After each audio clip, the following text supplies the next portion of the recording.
Sujet numéro 3. La prétention du PPACI de Laurent Gbagbo en minuscule à gouverner à nouveau la Côte d'Ivoire. N'est-ce pas un rêve chimérique?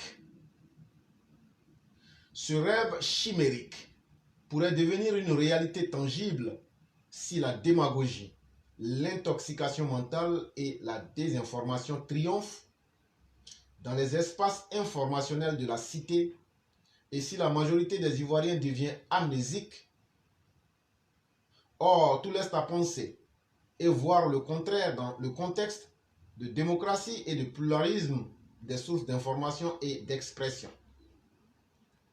La prétention du FPI, PPACI, de M. Laurent Gbagbo désormais est de conquérir une majorité électorale en Côte d'Ivoire, seul ou dans une coalition, afin de demeurera un fantasme délirant et un rêve chimérique aussi longtemps que la majorité des Ivoiriens entretiendra sa mémoire et conservera sa lucidité après l'expérience traumatisante des gouvernances ethno-nationalistes et populistes des années 95 à mars 2011, dont les séquelles sont encore vivaces.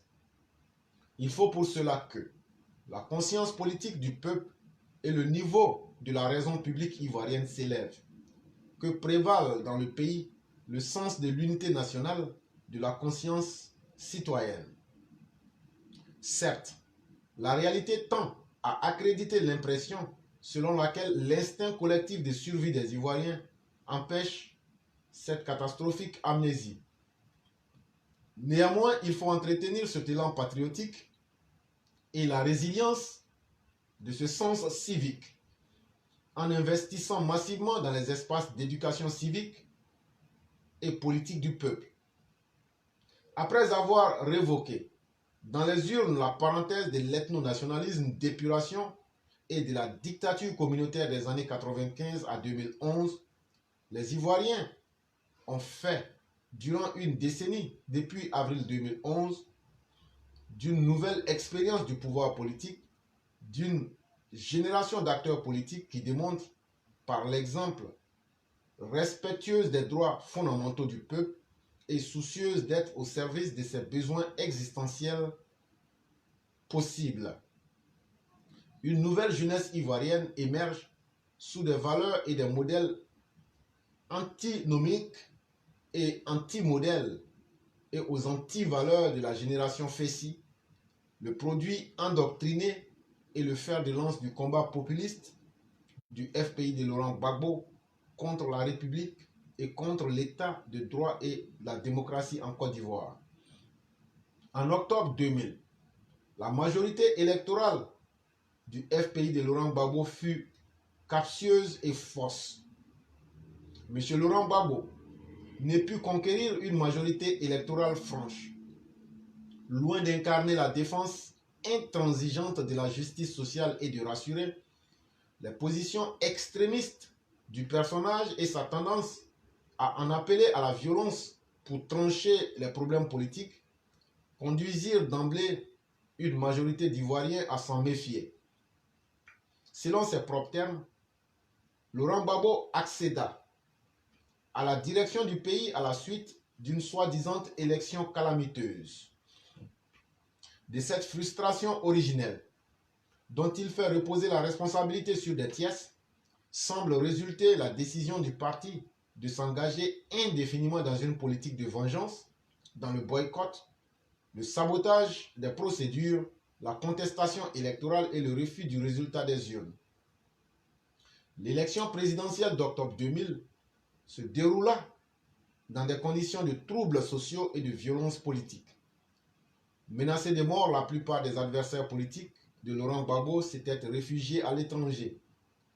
La soi-disant majorité électorale du FPI de M. Laurent Gbagbo fut une majorité captieuse de moins de 20%, conquise par la force brutale au terme d'une élection calamiteuse avec le soutien de miliciens d'officiers tribaux, partisans, qui furent ensuite les dirigeants du tristement célèbre escadron de la mort du régime du FPI.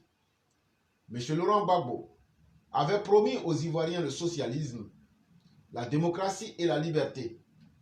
Il leur offrit en lieu et place un ethno-nationalisme ségrégationniste guerrier d'extrême droite structuré par un messianisme sectaire.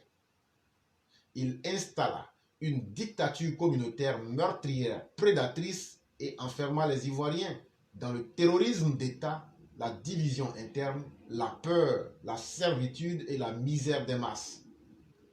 La défaite électorale du FPI de Laurent Gbagbo à la présidentielle de décembre 2010 fut la conclusion logique de l'échec total d'un parti qui ne sut jamais, en une décennie de gouvernance, répondre aux demandes économiques, sociales et politiques des Ivoiriens, auxquelles il opposa la démagogie populiste, le messianisme sectaire, la répression et la stigmatisation d'imaginaires ennemis internes et externes pour se défausser de ses incapacités sur des tiers et des boucs émissaires.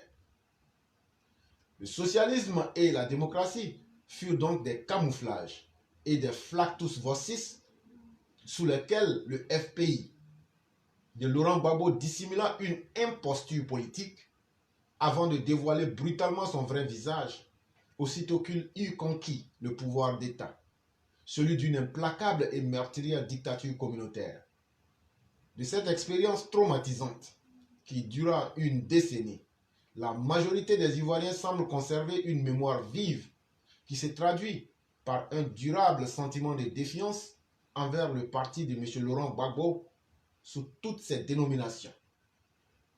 Cette défiance semble résister aux vaines tentatives du FPI de réécrire l'histoire, de se défausser sur des tiers dans une tradition d'irresponsabilité, la marque distinctive même de ce parti.